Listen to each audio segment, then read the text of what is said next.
Sejam bem-vindos às conversas do Centenário. Desde maio e até outubro, aqui no Porto Canal, uma vez por mês, eu e o Joaquim Fernandes, da Universidade de Fernando Pessoa, estamos aqui com um conjunto de convidados para nos debruçarmos sobre Fátima, 100 anos depois. No fundo, vamos seguindo a mesma periodicidade, o mesmo ritmo com que há 100 anos atrás, em 1917, aconteceram as visões, as aparições, os fenómenos, sempre a 13. E por isso, estas nossas conversas têm também lugar muito próximo do dia 13 de cada mês. Estas nossas conversas que pretendem abordar de diferentes modos, com diferentes olhares, o que aconteceu há 100 anos atrás. Já tivemos aqui teólogos católicos, mas vimos envolvendo também outras visões de outras religiões, também abordagens de vários e diferentes saberes. Enfim, é exatamente isso que nós aqui pretendemos, é debater, fazer uma aproximação científica, filosófica, em torno do que aconteceu há 100 anos atrás. E está talvez de apresentar, o momento de apresentarmos os nossos convidados. Joaquim Fernandes, queres começar? É verdade. Bem-vindos aos nossos amigos de hoje.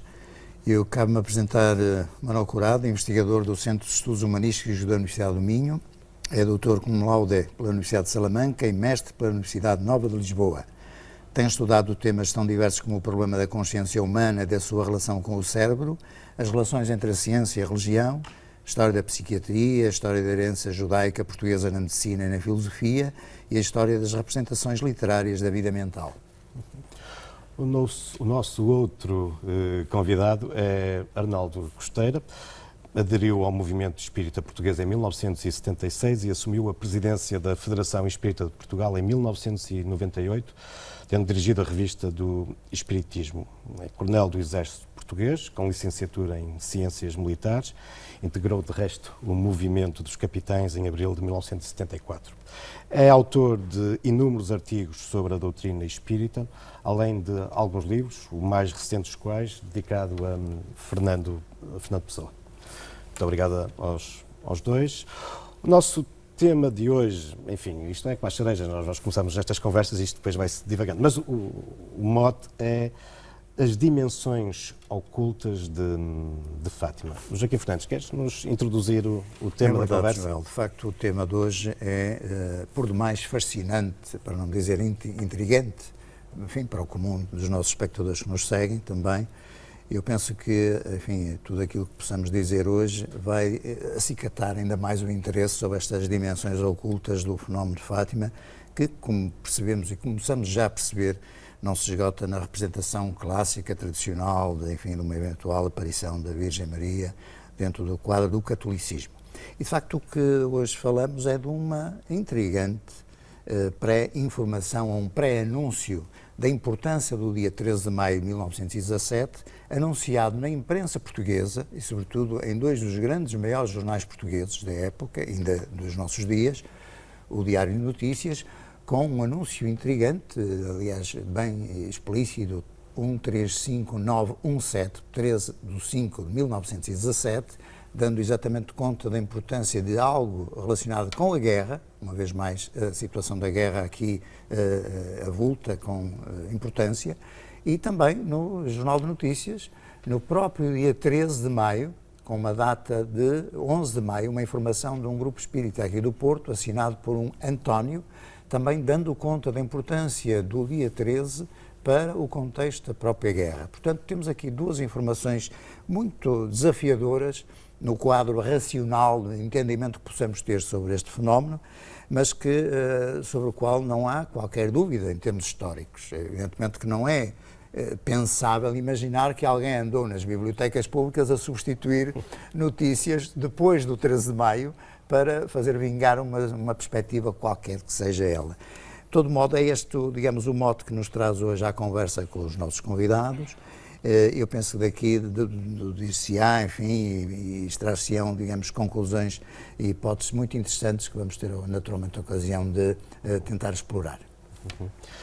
Bom, e antes ainda de descermos ao caso específico de Fátima, Manuel Curado, estas questões das dimensões ocultas, estranhas, afinal não se limitam apenas em termos de fenómenos religiosos a Fátima, mas acontece em muitos outros fenómenos católicos e não católicos. Há sempre aqui uma outra dimensão que inexplicável, pelo menos que a Igreja não, ou as igrejas não explicam. O ponto de vista é muito simples. Perguntamos a alguém ligado à ciência: o que é que existe no mundo? A resposta científica da nossa época é simples. Existem átomos e campos de força e nada mais. Se alguém nos perguntar: mas eu saboreei morangos com chantilly, o sabor existe? Não há possibilidade de integrar experiências subjetivas na descrição científica do mundo. Eu ontem à noite sonhei com isto e aquilo. Uma história de sonho pode-se integrar na descrição científica? Temos muitas dificuldades. Por isso há diferentes formas de oculto. O oculto que aqui nos junta obriga-nos a pensar o que é que existe no mundo, de que é feito o mundo. E esta é uma questão que está sempre em aberto. Parece que puxa pela nossa inteligência, obriga-nos a refletir sistematicamente. Digamos, há um oculto ao modo das experiências subjetivas, porque nenhum de nós é capaz de saber o que é que os outros estão a pensar. Há ali um oculto naquela zona, há aqui um oculto nesta zona. E depois há aquilo que parece ser o alicerce do mundo.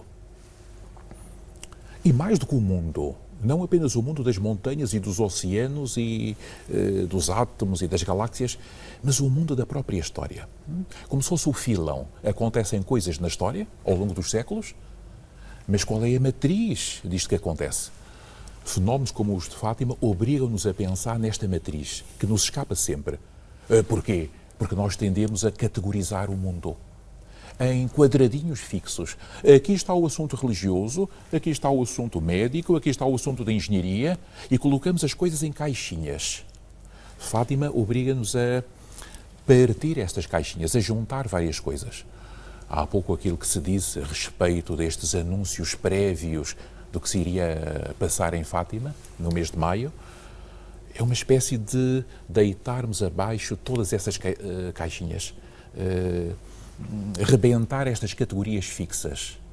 Há esta notícia que junta várias coisas. Junta conteúdo religioso, mas também eventos militares da Europa. Já é uma grande misturada. Não é? Obriga-nos a partir estes coletes de forças categoriais com que interpretamos a realidade. Uhum. E a questão da guerra, que nós de facto já abordamos noutros, é um tema recorrente nesta problemática. Nestas nossas conversas, é de facto algo que, enfim, muito presente e que pode explicar também alguns destes fenómenos, ou não. Isto é, esta preocupação, este medo, este receio, esta insegurança pode-nos explotar fenómenos religiosos, esta vontade de, enfim, de encaixar determinadas coisas, claro, numa dessas caixinhas, neste caso no religioso? Certamente. A questão é esta. Nós muitas vezes olhamos para o conflito militar como se fosse um choque de egos, de personalidades ou de movimentos políticos. A minha vontade contra a tua vontade, a vontade do senhor general contra a vontade daquele outro general, a vontade deste político contra a vontade. Como se nós mandássemos na guerra. Pode acontecer que a própria guerra tenha uma estrutura que nos escapa, tenha uma recorrência, tenha uma lógica. E precisamente esta matriz que nos escapa pode ter alguma coisa a ver com a questão religiosa. Não é? Ligado ao fenómeno das aparições, pode ser uma estrutura comum. É claro que isto é uma péssima notícia para nós. É retirar-nos do palco da história. Não é? Nosso livre-arbítrio, etc. A verdade é que, e estamos até a passar algumas imagens, Joaquim... Nós estamos realmente aqui num ambiente muito curioso, que é disputado por esta crise. Nós estamos aqui numa conjuntura de crise, disputada pela Grande Guerra, uma guerra dramática em termos de morticínio, E, de facto, tudo isto acaba por propiciar um ambiente profético de anúncios sucessivos que saem na imprensa portuguesa. Estamos a ver aqui não é? Um caso, fizemos, a partir de Madrid, uma miúda exatamente, surda, espanhola, sobretudo muda. de França, onde se anuncia também uma nova Joana d'Arc, num ambiente também religioso, uma aparição. Isto é tudo muito curioso. Portanto, isto é uma lógica que tem algum sentido. Inclusive, este é um detalhe muito pitoresco, até a própria publicidade consegue capturar esta ideia de que a guerra vai terminar, a ideia profética que vai haver um ano em que...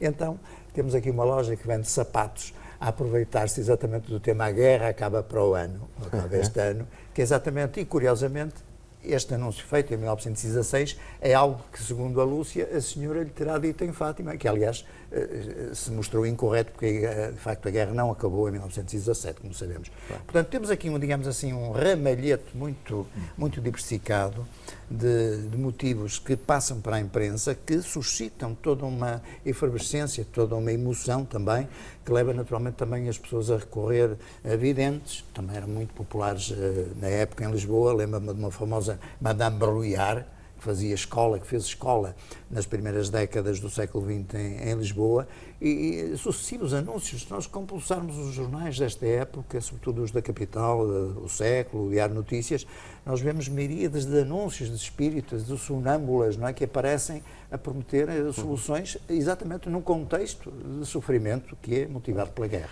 E por isso, se calhar, esses anúncios que são publicados no Jornal de Notícias e no Diário de Notícias aparentemente são apenas mais um no meio daquele, linha de continuidade desse ambiente de excitação de qualquer coisa que foi desplotada, que foi ativada em função da crise da guerra, da Grande Guerra. Só que, Arnaldo Costeira, afinal, aqueles dois anúncios acabam por se revelar como muito precisos. Enquanto os outros anunciavam para breve ou o fim da guerra, aqueles dois anúncios publicados pelos espíritas portugueses no JN e no DN são de facto proféticos. Isto é, eles anunciam que algo de estranho vai acontecer no dia 13 de maio. O que é que os anúncios dizem exatamente? Esta questão da guerra é uma questão muito pertinente, porque aqueles que fizemos a guerra e outros muito mais distantes de nós que também a fizeram, causa ou cria determinadas condições para que aqueles que a vivem possam ter determinadas instituições, inspirações, determinados avisos que, à partida, podem não significar nada para o vulgar cidadão, que não vive essas circunstâncias, mas para aqueles que fizemos têm um significado profundo. Eu recordo-me quando fui a segunda vez para a África e, portanto, para a Guiné, que na altura eu não fazia a mínima ideia do que é que se queria dizer, porque não estava nem por dentro, nem por fora, nem muito longe até de mim pensar que era essa coisa de espiritismo. Mas o que é facto é que a minha mulher era médium e era espírita, a minha sogra era médium e era espírita, e eu era ignorante de que elas eram isso, porque era uma época em que, se isso fosse descoberto, eu podia pedir o divórcio e a Igreja concederia esse divórcio. Portanto, havia um certo medo de que se viesse a saber. Mas eu lembro-me que ela, a primeira coisa que me escreveu para a Guiné, quando eu lá cheguei, tinha a carta dela, e ela diz que eu ia ser colocado num bom lugar, mas que, por causa de uma cunha, em 24 horas eu ia ser colocado num mau lugar, e então essa alteração era porque eu era um bocadinho avesso às cunhas, não é? Eu não gostava nada de cunhas, e portanto, como eu não gostava nada de cunhas, isto tem a ver com situações já do passado, eu ia passar por essa situação de injustiça e ia ser colocado num mau lugar. Eu achei piada aquilo, ela vai correr tudo bem, era uma mulher e tal, satisfeita, ou melhor, a dar esperança.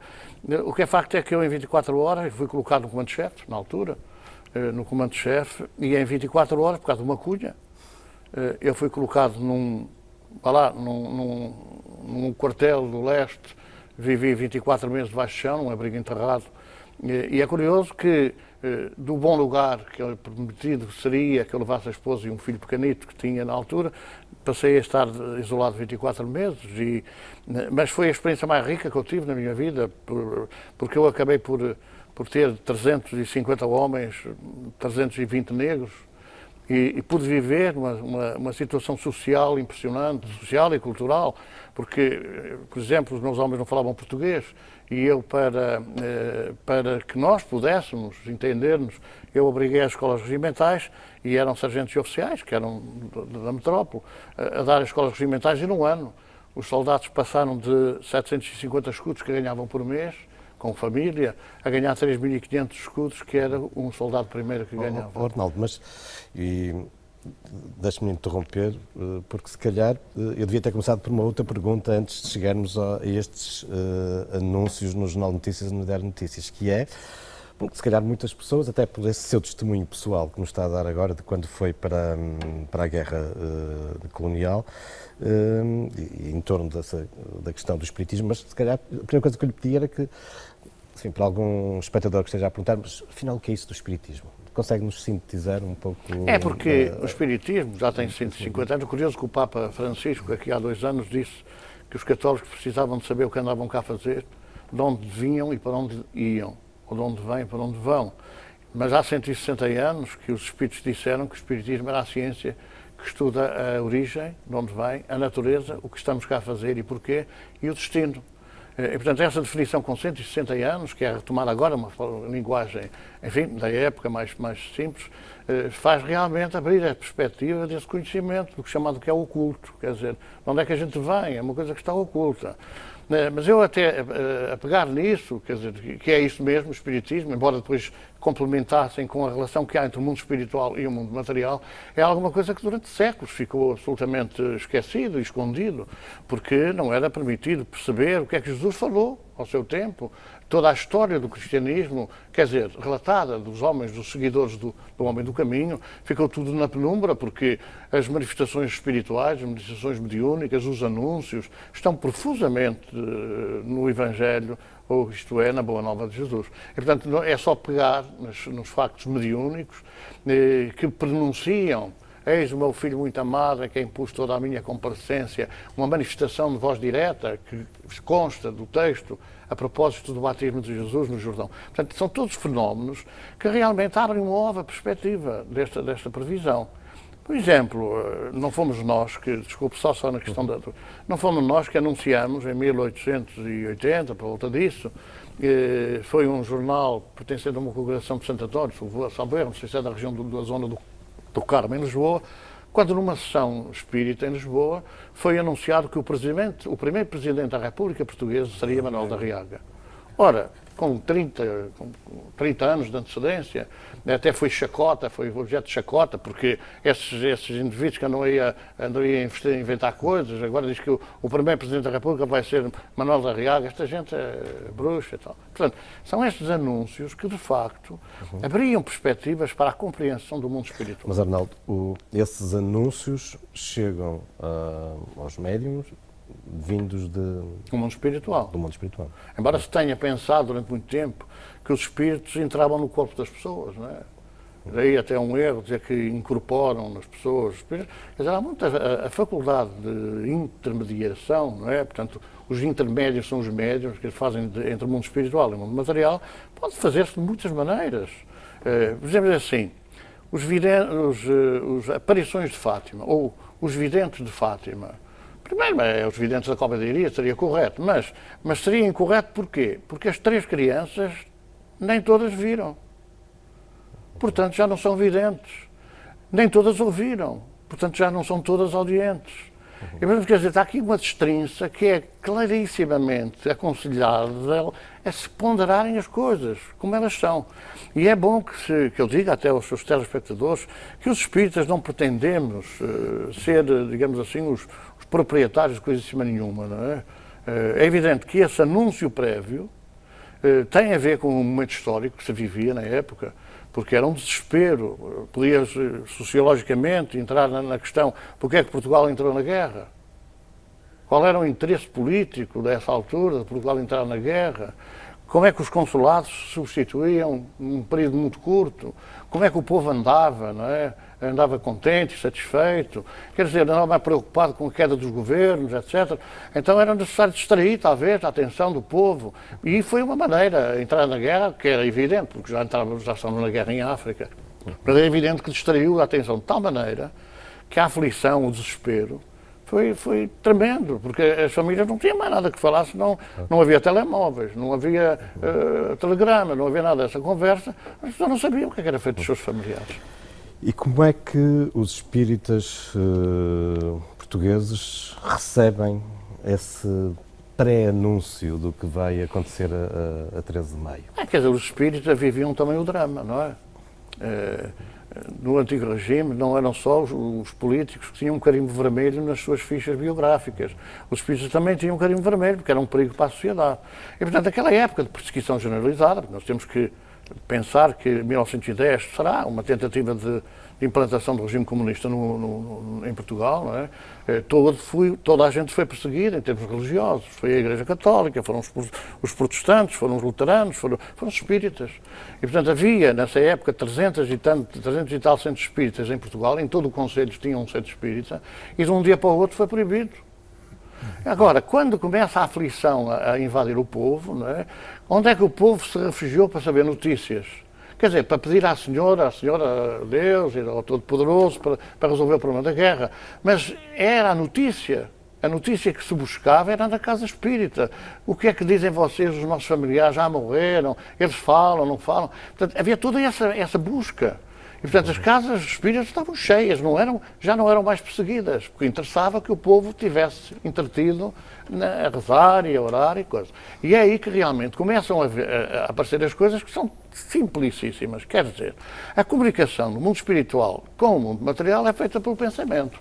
É impensável naquela época, quando cientificamente, talvez o doutor Corrado possa dizer melhor, mas naquela época era impensável a transmissão do pensamento.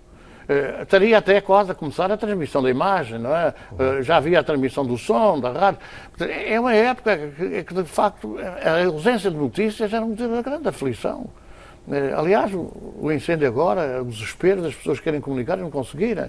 Portanto, naquela época buscavam, os espíritos pode ser que dêem notícias, e então entraram todos, invadiram as casas espíritas à procura de notícias. Ora, o mundo espiritual, claro está que não dorme. Podemos dizer assim, foi a senhora de Mãe de Jesus que apareceu na Cova da Iria, quem foi? As crianças disseram que era um espírito, uma senhora mais brilhante que o sol, não disseram que era a Mãe de Deus, não é? Portanto, há toda uma interpretação a posteriori, deturpada no nosso entendimento, não é? Porque talvez se as coisas fossem mais claras, fossem mais aceitáveis, mais compreensíveis. Mas, claro, depois tornou-se, a partir de 1932, tornou-se uma coisa, enfim, miraculosa, misteriosa. Há uma apropriação parte da igreja. Mas depois, bom motivo para pois era exatamente como, e seguindo as palavras do Arnaldo, desde fevereiro, como é que isto foi obtido? Desde fevereiro de esta informação de 7 de fevereiro, tal reunião do Grupo Espírita Lisboa, que está muito bem condensada neste opúsculo de Filipe Furtado Mendonça, que temos aqui, onde podemos ver as reproduções da mensagem mediúnica recebida pelo chamado processo de escrita automática, não costuma dizer, que é esse o jargão que se utiliza no meio, exatamente dando conta da importância do dia 13 de maio, conforme podemos ver. Temos que o ler em espelho, mas penso que se consegue perceber ali exatamente o dia 13 de maio, portanto, mais ou menos ali a quarta, quinta linha do lado direito, onde está bem explícita a data, que depois vai ser alvo de uma ata, a confirmação da recepção, com a intenção de publicação no Diário de Notícias. Portanto, tudo isto aqui está resenhado no sentido de uma prova documental que, de facto, a mensagem foi recebida, de facto, havia uma intenção prévia de demonstrar a importância do dia 13 de maio e isso só poderia ser, digamos, confirmado pela sua publicação anterior e documentada. E foi esse o meio que se seguiu, dando, portanto, corpo à notícia inscrita no Diário de Notícias no dia 10 de março de 1917. A do JN é exatamente do próprio dia, porque o postal, como vimos ali, tinha data do dia 11, portanto, 2 dias antes do próprio dia 13. Portanto, é neste contexto que surge este processo, que aliás não tem nada de misterioso, como disse o Arnaldo, o processo da comunicação mediúnica, da chamada escrita automática, é propriamente demonstrada e confirmada pelo próprio João, quando escreve o Apocalipse. É ele o próprio que diz que o braço de Deus me comandou, digamos, E nós temos aqui em Portugal, um movimento muito forte, nomeadamente em torno aqui do Carlos o Carlos Caldeirão, que vemos na imagem, um maestro muito notório da época, que aliás foi um dos fundadores da que é hoje a Sociedade Portuguesa de Autores, não sabemos. Foi também um elemento muito ativo na construção da Sociedade Teosófica Portuguesa. Portanto, um elemento que, de facto, é a chave de todo este processo. Não sabemos se foi ele, de facto, o médium de serviço que recebeu estas mensagens. E que temos aqui a última parte da última mensagem, a última página, assinada misteriosamente por uma Stella Matutina. A Stella Matutina é, traduzida em latim vulgar, a Estrela da Manhã. Estrela da Manhã é o que será? Para nós, em termos de astronomia, a corrente será referente a Vênus, ao nosso planeta próximo e primo, enfim, do Sistema Solar. E, portanto, temos aqui, enfim, mais uma reprodução muito, penso eu, muito visível da referência ao dia 13 de maio, na recepção da mensagem mediúnica do Grupo Espírita, liderado por Carlos Caldeirão. Portanto, recordo que essa mensagem é de 7 de fevereiro. Todo este tipo de processo, já agora, Joel, todo este processo encaixando em termos históricos, inclusive dentro do processo da própria narrativa católica, de chamar aqui a atenção que é nesta conjuntura que o próprio Concílio do Vaticano, o primeiro Concílio do Vaticano, em 1871, vai desde logo proibir, excomunhar logo à partida as práticas espíritas e excomungar os praticantes que sejam adeptos destas correntes. Portanto, há aqui uma contradição relativamente àquilo que João diz, como autor do Apocalipse, que foi, de facto, o seu braço, que foi comandado pelo Espírito de Deus para escrever, por inspiração divina, o grande texto profético da Revelação, que é essa a tradução do Apocalipse, e, portanto, há aqui uma contradição entre, digamos, a própria interpretação tardia, de 1871, do Concílio do Vaticano, relativamente àquilo que João confessa ter sido o processo de aquisição da informação, tal qual foi nesta recepção da mensagem de Lisboa. Não sei se já repararam na estrutura do assunto. Assim como os países têm embaixadas no estrangeiro, nós parece que temos uns embaixadores da raça humana, que são especialmente visados, são eles os contactados. E eles recebem de entidades, de poderes que não são humanos, alguma coisa, uma informação, uma profecia, alguma coisa, como se fossem os embaixadores da raça humana. Isto faz algum sentido para nós, porque entendemos a mente humana como um pequeno forte, isolado. De onde é que vem a inspiração? De onde é que vem a criatividade? De onde é que vem o novo? Tem que vir de algum sítio. E parece, de facto, uma entidade estrangeira, uma potência estrangeira, que nos contacta, ou pelo menos alguns de nós. Isto faz muito sentido e podemos já descansar. Mas a questão é esta. Será esta a descrição correta dos eventos? Não é? Porque nós pensamos que estas entidades estão lá fora, estão no estrangeiro. Assim como as embaixadas estão no estrangeiro, as entidades estão lá longe, estão lá fora. E de vez em quando tocam, contactam, inspiram, alteram as vidas, dão-nos que fazer. E nós, como moços de recados, vamos, em seguimento disso, fazendo qualquer coisinha. Alteramos as nossas vidas, alteramos as nossas crenças, ficamos a pensar noutras coisas, alteramos os comportamentos. Isto faz muito sentido. Mas é claro, pode não ser a descrição correta dos eventos. Faz sentido para nós, mas pode ser um sentido para dar jeito. Andamos a vida a procurar sentido para a própria vida, não é? Exatamente. E esta junção de fatores, informação nova, previsões, profecias, junção de vários aspectos diferentes da vida, guerra, religião, almas de defuntos, vidas particulares de pessoas que ainda estão deste lado da vida. Há aqui uma junção de temas, de protagonistas que nos obriga a pensar se de facto tudo isso está lá fora, está longe, está em algum estrangeiro da nossa vida. Pode acontecer que a descrição correta seja muito diferente.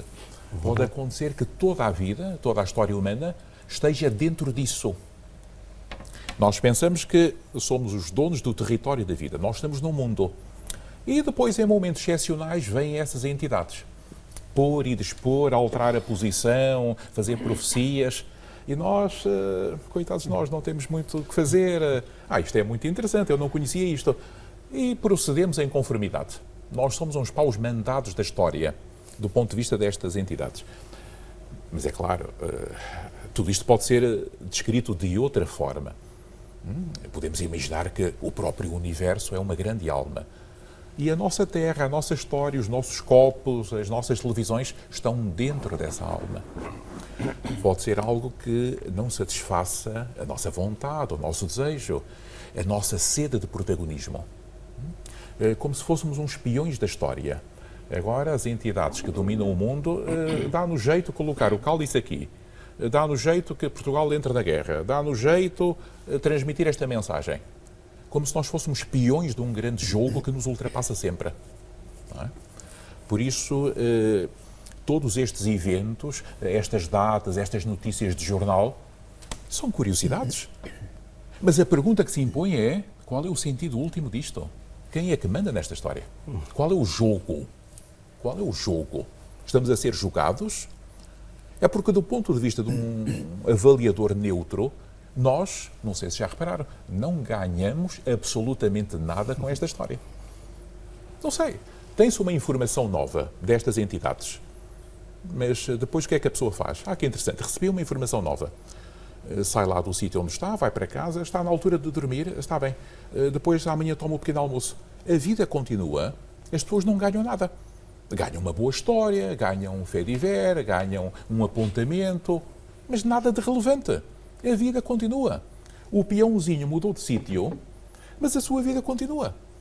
Nós tendemos a inflacionar tudo isto. Há aqui uma revelação, há aqui uma profecia. Finalmente, coitado de mim, a minha vida vai ter sentido. Continuamos a viver, a tomar o pequeno almoço, a fazer as coisas que fazíamos antes. Não se altera nada. Quem é que manda neste jogo? Quem é o proprietário? Quem é o proprietário desta grande história? Eu não estou convencido que estas entidades tenham uma agenda neutra. Também têm interesses e têm traços humanos. Tudo em Fátima tem traços humanos. A senhora tem género feminino.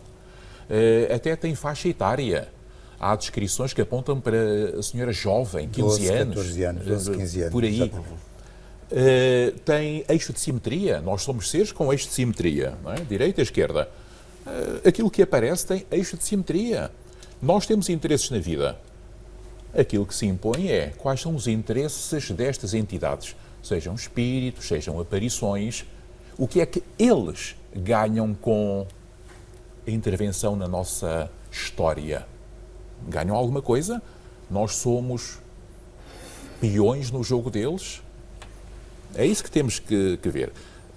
Nós não podemos estar sempre à espera, assim, nesta posição menor.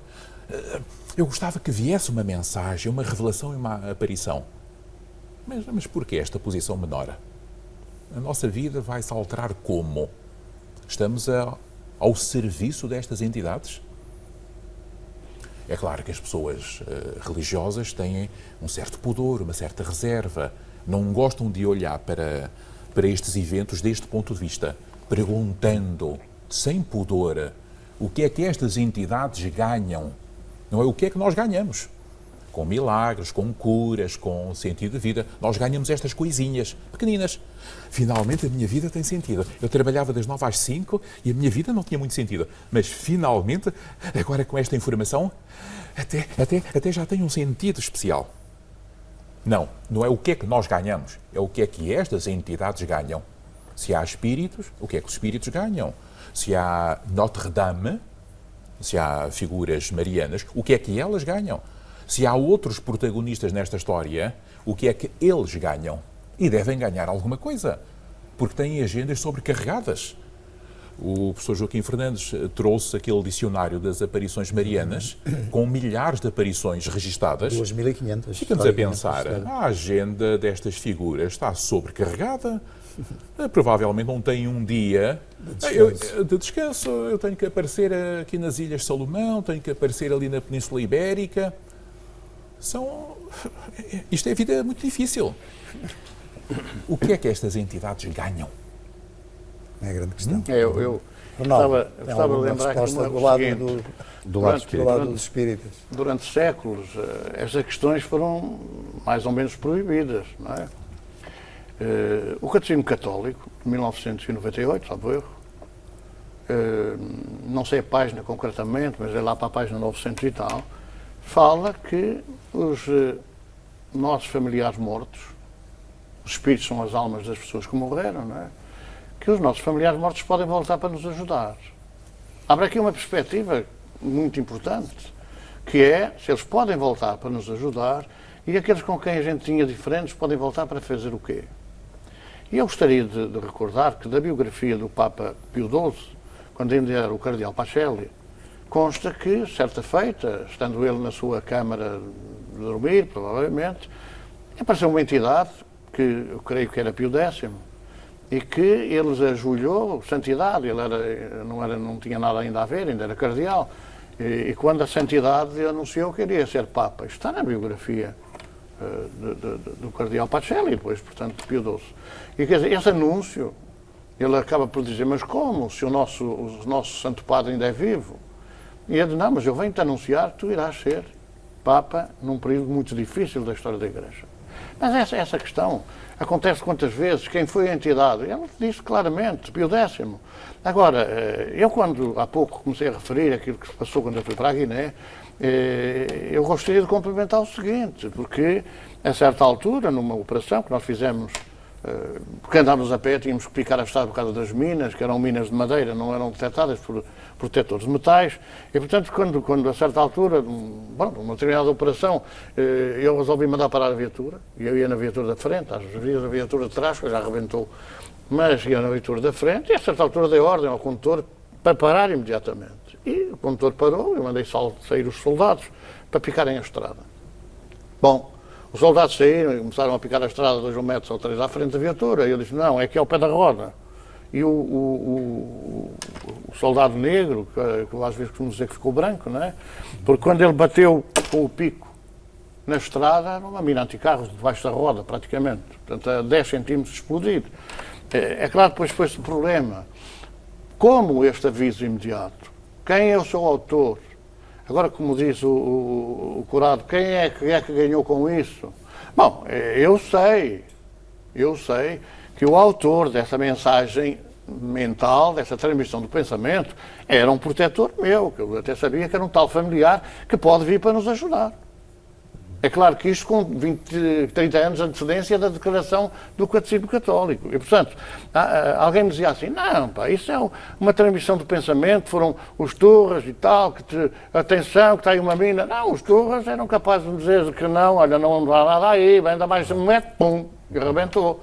Ora, quer dizer, quem são os autores e qual é o seu interesse? E nós andamos num circuito, não é, em que às vezes esquecemos o que Jesus ensinou. E essa questão da proteção, essa questão da ajuda, essa questão do pensamento que Jesus falou há 2000 anos, embora a ciência só tenha 100 anos, mas nem isso, referir a esse assunto. Jesus falou nessa transmissão do pensamento. Quem é minha mãe, quem são meus irmãos? Senhor, o meu servo está a morrer, o centurião. Vamos lá, não é preciso. Diz uma palavra e o meu servo será salvo. Então a tua fé salvou. E toda esta, digamos assim, avanço do pensamento não foi agora. O pensamento sempre existiu, a transmissão do pensamento. Portanto, é esta questão que nós temos agora que definir enquanto nós, espíritas, não é? Sabemos que esta ligação entre o mundo espiritual e o mundo material é uma ligação permanente, porque hoje estamos nós no corpo, amanhã o corpo morre, estamos fora do corpo, nós seremos os espíritos, aqueles que estão como espíritos amanhã estarão no corpo, no ciclo contínuo, que é uma lei natural. A lei da reencarnação. Portanto, todos estes anúncios, com certeza, Fátima ou a Cova da Iria, com certeza é para acalmar o povo, para dar esperança ao povo. A gente quer logo no dia seguinte. Aliás, até se possível na véspera, que a guerra tivesse acabado. Mas, quer dizer, são notícias que visam abrandar, consolar. Que, aliás, foi o que Jesus falou, que viria, em nome do Pai, o outro Consolador. O Consolador não é para andar a dizer, tem paciência. Olha, morreu a tua família toda, olha, tem paciência, aguenta. Há outros também morreram. Não, é ir ao encontro das pessoas e explicar racionalmente o que é que estará por trás da situação. Mas estas questões que o Manuel Curado estava há pouco a lançar e que de alguma forma o Arnaldo Costeira também estava aqui, estas interrogações, há muito, eu diria desde a origem da humanidade, que transvestidas de várias formas, mas que são interrogações que muitas vezes nos colocamos e que muitas vezes envolveram importantes pensadores portugueses. Eu estava agora até a pensar, Coimbra, por exemplo, exatamente, Joaquim, o exemplo que eu esta resposta, nomeadamente através do espiritismo, envolveu grandes pensadores portugueses, como é o caso do Leonardo Coimbra. Não é? Um filósofo portuense que fez escola, enfim, formulou perspectivas filosóficas singulares, muito originais até, a ideia do criacionismo, não é? Isso. E, de facto, ele, nesta altura, era um praticante muito convicto da doutrina espírita. Uma metapsicologia, enfim, uma outra nomenclatura que ele criou. Ele fazia experimentação. Na altura, ele tinha um conceito muito interessante que era a de sobrevivência, de facto, dos espíritos. Normalmente porquê? Porque tentava, no fundo, é um texto que ele publica no Jornal da Capital, uma nova arma de guerra, que é a ideia que, enfim, os soldados que eventualmente caíssem nas trincheiras iriam de alguma maneira sobreviver. A sua memória iria perdurar em termos energéticos, em termos de memória, algures no éter, este conceito do éter que ainda sobrevive nesta altura segunda década do século XX, e portanto é algo que o filósofo Leonardo Coimbra chama a atenção, tentando no fundo consolar as famílias, no fundo, dentro daquele contexto que o Arnaldo abordou há bocadinho. E, portanto, é neste contexto que aparece também aqui a Madame Bruyère, por exemplo, uma das figuras mais notórias da vidência da alta burguesia de Lisboa, que era frequentemente consultada, não é? E, portanto, é neste contexto Mas que aqui aparece... temos, digamos que, dois opostos. De um lado, um pensador, um filósofo, e do outro lado, alguém que, enfim, Sim, vai no alimentando... No fundo, tira partida, das necessidades imediatas das famílias, não é? Que ocorriam a saber notícias. Mas também há notícia que o professor Egas Muniz, o Dr. Egas Muniz, Prémio Nobel da Medicina, também tinha ligações com o espiritismo, como também o presidente Sidónio Pais, né, que foi exatamente, eu ia falar disso. O próprio Sidónio Pais acaba por se converter ao espiritismo em função da morte de um filho, a morte prematura de um filho. Sim, mas ele acaba por ser avisado que ia ser assassinado também por um centro, até espírita aqui de cima do mim. Então, quer dizer, há muitas figuras, por questões de preconceitos sociais e às vezes por, enfim, quer dizer, por marginalização social, que não se declararam imediatamente como Fernando Pessoa, não se declararam imediatamente espíritas e andaram naquela nebulosidade, quer dizer, pode ser que sim, pode ser que não. Agora, porquê? Porquê? Porque é verdade que ainda hoje é pecado mortal contratar uma associação espírita. Aliás, Leonardo Coimbra depois vai reverter a sua posição relativamente ao espiritismo, vai se tornar muito crítico e, a final da década de 20, acaba por abandonar a prática espírita, tornando-se, enfim, um católico mais ou menos ortodoxo. Mas desculpe, não percebi o... Acaba por reverter o Leonardo Coimbra. Ah, sim. Digamos, é um marcha atrás nesta perspectiva. Manel, qual é a leitura que podemos fazer de um filósofo sobre outro filósofo? É um assunto fascinante. Porque exemplos de guerra, de momentos de grande intensidade e de dor, conflitos mundiais, grandes aparições que movem milhares de pessoas, são grandes objetos do mundo, como estes dois cálices. Não é? E nós somos capazes de ver que são dois cálices. Mas nós não vemos é que a estrutura do nosso cotidiano está cheia destas coisinhas. Nós vemos Fátima, vemos conflitos militares, vemos... de forma muito estranha, que há uma mina frente ao pneu da nossa viatura militar, sentimos qualquer coisa, são grandes objetos. Mas depois temos o que está no meio. E o que está no meio tem decisões, nós temos cruzamentos, eu vou pela rua da direita ou pela rua da esquerda. E a certa altura sentimos, que tonto sou, eu tenho que ir agora pela rua da direita. Pode acontecer que estes grandes objetos, que estes grandes eventos estejam a hipnotizar a nossa atenção. Todo o nosso cotidiano seja feito deles. Cada minuto, cada segundo, como se fosse um tecido. Nós vemos isto porque tem uma dimensão grande, mas nos momentos mais banais da nossa vida, nos momentos desinteressantes da nossa vida, nós não estamos a decidir. Vamos ao supermercado comprar dentífrico. Vai ser esta pasta de dentes ou vai ser aquela pasta de dentes? E a certa altura vem-nos a resposta. Estava distraída, tem que ser esta. Mas quem é que decide dentro de nós? Pode acontecer que toda esta narrativa em torno das aparições, em torno do excepcional, esteja a industriar o nosso olhar. Nós reparamos nestas grandes figuras que contactavam, que eram contactadas, nestes grandes eventos, aparições marianas. Nós vemos tudo isto e sentimos bem, como se fosse uma música da história, não é? Tem um certo ritmo. Não aparece a todos os minutos a Senhora de Fátima, não aparece todos os anos, de vez em quando, como se fosse o ritmo da sinfonia. E não reparamos que nos outros dias acontece a mesma coisa. É claro, nós não gostamos de olhar para a nossa vida deste ponto de vista porque nos retira todo o poder. Nós somos acontecidos, mas nós gostamos de contar a história voluntariosa que nós fazemos acontecer. Quem é dono da tua vida? És tu, claro. Queremos tu ser és, protagonistas. claro, como se fôssemos Napoleõezinhos, pequenos generais. Nós é que mandamos na nossa vida. Pode acontecer que não mandemos absolutamente nada. Nada, nem na roupa, nem no dentífrico, nem na escolha dos caminhos, nada. Pode acontecer que a história das grandes aparições seja uma história para não nos fazer ver as coisas, para nos cegar momentaneamente.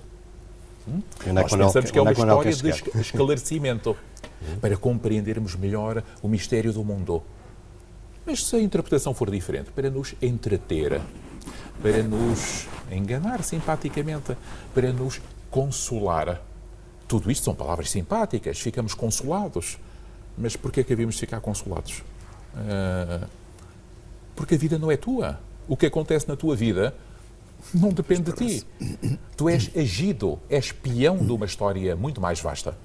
Como isto é uma má notícia, nós precisamos de consoladores. E isto é terrível para nós. É terrível, é dramático. Torna-nos pequenos, torna-nos peõezinhos, torna-nos moços de recados de agendas que nós desconhecemos totalmente. Exatamente. Isso leva-nos para, enfim, obviamente, à questão da consciência humana, que é... Claro. Joel, ainda temos aí uma terceira... Pois, porque é uma questão que eu queria agora abordar. Curiosa, que está dentro da dimensão profética de Fátima. Pois, não é? porque assim, nós estamos aqui, de facto, de algum modo, com o Manuel Curado também, a desconstruir ou a tentar arranjar explicações então, da consciência, explicações científicas também, através também das explicações do mundo espiritual. E nós temos temos vários casos de aparições, de fenómenos, mesmo ligados a Fátima, que aconteceram posteriormente, ou associados a Fátima, ou posteriormente, e que hoje a ciência consegue explicar, e que na altura deram grande brado. É uma dimensão que é desocultada, acaba por ser dentro do oculto que nos traz aqui hoje. Nós temos uma desocultação de um episódio que me parece também muito significativo, ou seja, nós teremos sempre, digamos, que manter alguma esperança na nossa capacidade, na nossa autonomia de explicar fenómenos que, em determinado momento histórico, são inexplicáveis. E permite-me aqui trazer este episódio muito curioso, que aliás está no contexto da profecia, enfim, do chamado famoso segredo de Fátima, elaborado por Lúcia, depois no decurso da sua vida conventual. Portanto, digamos, é uma construção tardia, após 1917, mas que teria a ver com a terceira parte do segredo, que segundo um investigador de Coimbra, aliás um eminente historiador das aparições, José Geraldes Freire, docente da Universidade de Coimbra, teria a ver com Portugal, no sentido de quê? De que, naturalmente, nesta fase, e este ano em particular que nos estamos a referir, 1976, teria ainda, digamos, reflexos digamos, do ambiente político que foi vivido após a Revolução, o chamado Verão Quente, não é?